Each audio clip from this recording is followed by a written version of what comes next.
نماز ایک ایسی چیز ہے کہ شیطان کی پہلی کوشش یہ ہوتی ہے کہ نماز پڑھنے نہ دے. پڑھنے نہ دے سے مراد اول وقت تو ڈراپ ہو جائے، اور اگر اول وقت نکل جاتا ہے تو اس کے بعد جتنا ہو سکے نماز کو تاخیر میں ڈیلے کرتا جائے یہاں تک کہ نماز چھوٹ جائے. اور پھر اس کے بعد اگر کوئی نمازی بے ہر طور نماز پڑھنے کے لیے شیطان کو شکست دے کر کھڑا ہو جاتا ہے تو آپ کے سارے بھولے ہوئے کام وہ آپ کو یاد دلانے آتا ہے، جو کچھ بھول گئے ہیں. اور ایک چیز جو حدیث کے اندر ہے، جب انسان اپنی سوچ کے اندر اپنے افکار میں نماز میں متوجہ ہوتا ہے اور شیطان اس کی کنسنٹریشن کو کہیں بریک نہیں کر سکتا، تو جانتے ہیں پھر شیطان آخری حربہ مومن کے لیے کیا استعمال کرتا ہے، جو ہو سکتا ہے آپ میں سے بہت سو نے فیس بھی کیا ہو یا اس کو نظر انداز کر گئے ہو، اگنور کر دیا ہو کہ یہ کوئی معمولی سی چیز ہے. شیطان آتا ہے اور اس نمازی کو کس کرتا ہے، چومتا ہے اس کو. اور جب چومتا ہے نماز کی حالت میں چومتا ہے تو کیا ہوتا ہے، اس جگہ پر کھجلی آتی ہے اور توجہ ٹوٹ جاتی. حدیث ہے، آتا ہے وہ مومن کو تنگ کرنے کی اتنی کوشش کرتا ہے کہ میں کہیں سے اس کی کنسنٹریشن کو ختم کروں، وہ کہیں اور متوجہ ہو جائے، کچھ دیر کے لیے ہی صحیح غیر خدا کی طرف دیکھے. اور دوسری چیز، قوم بنی اسرائیل، ایک نوجوان تھا جس نے اول وقت نماز پڑھنے کے لیے مسجد جانے کی تیاری کی، اپنے گھر سے نکلا، مسجد کی طرف گیا، راستے میں ایک جگہ بارش ہو رہی تھی اور وہ گر گیا، اس کے کپڑے نجس ہو گئے. واپس آیا، اس نے کپڑے چینج کیے، دوسری دفعہ نکلا، فجر کا وقت تھا، نماز نکل رہی تھی، لہٰذا وہ دوسری دفعہ جب تیار ہو کر آیا، جیسے ہی اس جگہ پر پہنچا جہاں پر بارش تھی اور کیچڑ تھی، دوبارہ گر گیا. تیسری دفعہ جب کپڑے چینج کر کے وہ اسی جگہ پر آیا تو اسے یہ دیکھ کر بہت حیرت ہوئی، وہاں ایک انسان پہلے سے موجود تھا جس کے ہاتھ میں روشنی تھی. اس نے کہا اندھیرے کی وجہ سے بار بار گر جاتے ہو، آؤ میں تمہیں مسجد تک پہنچا دیتا ہوں. لہٰذا شیطان نے اس نمازی کو مسجد تک پہنچایا. نمازی خوش ہوا، کہنے لگا کتنا اچھا انسان ہے، اس نے میری نماز کامل کرنے کے لیے روشنی کا بندوبست کیا. مسجد پہنچے، کہا تم بھی ساتھ آؤ، دونوں ساتھ چلتے ہیں. تو اس شخص نے جو روشنی لے کر کھڑا ہوا تھا، اس نے کہا میں نہیں آ سکتا مسجد کے اندر.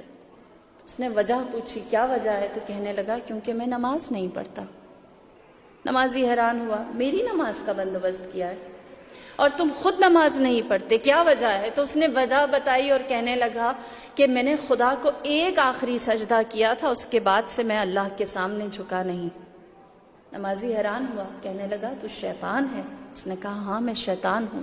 نمازی حیران ہوا، کہنے لگا شیطان ہوتے ہوئے تو نے میری نماز کا بندوبست کر لیا.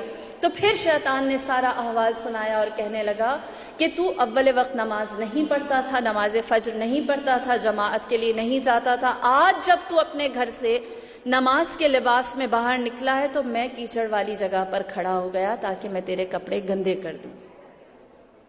اور جب تمہارے کپڑے خراب ہوں گے تم واپس چلے جاؤ گے، اور جب واپس چلے جاؤ گے تو تمہاری جماعت نکل جائے گی.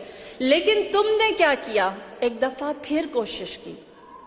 اور جب ایک دفعہ پھر کوشش کی، غور سے سنیں، سٹرگل آپ کی اللہ کے نزدیک کتنی عزیز ہے. کتنی ایسی چیزیں ہمیں موٹیویٹ کرتی ہیں کہ ہم دل و جان سے اپنے سارے امور کو چھوڑ کر اللہ کی جانب راغب رہیں. شیطان کہتا ہے کہ جب تم نے کپڑے چینج کیے اور تم دوبارہ مسجد کی جانب آنے لگے تو اس وقت اللہ نے عرش سے زمین پر ملائکہ کو بھیجا اور کہا کہ میں نے اس شخص کے اور اس کے اہل و عیال کے تمام گزشتہ اور آئندہ گناہوں کو معاف کر دیا. کہتا ہے کہ جب میں نے یہ دیکھا کہ تمہارا مسجد میں نہ جانا اتنا مشکل، شیطان کے لیے مشکل تھا، لہٰذا میں نے دوبارہ گرایا کہ کم سے کم اس کو تو کچھ حاصل نہ ہو. لہٰذا میں نے تمہیں دوبارہ گرایا، تم پلٹ کر آئے اور ایک دفعہ پھر تم نے وہی کوشش کی. اور جب تم نے دوبارہ وہی کوشش کی تو اللہ کی طرف سے فرشتے نے یہ ندا دی اور کہا کہ ہم نے اس شخص کے اہل و عیال، اس کے خاندان سب کو معاف کیا، اور جو اس کے گزشتگان مرحومین تھے اور آئندہ آنے والی نسلیں تھیں ان سب کے لیے ہم نے مغفرت کو رکھا. وہ کہتا ہے شیطان کہ جب میں نے یہ دیکھا میں نے سوچا اب تیسری دفعہ یہ کہیں گر نہ جائے. اگر یہ گر گیا تو ہو سکتا ہے خدا پورے شہر کو معاف کر دے. اتنی بڑی معافی سے بہتر ہے کہ یہ اب نماز کے لیے چلا جائے.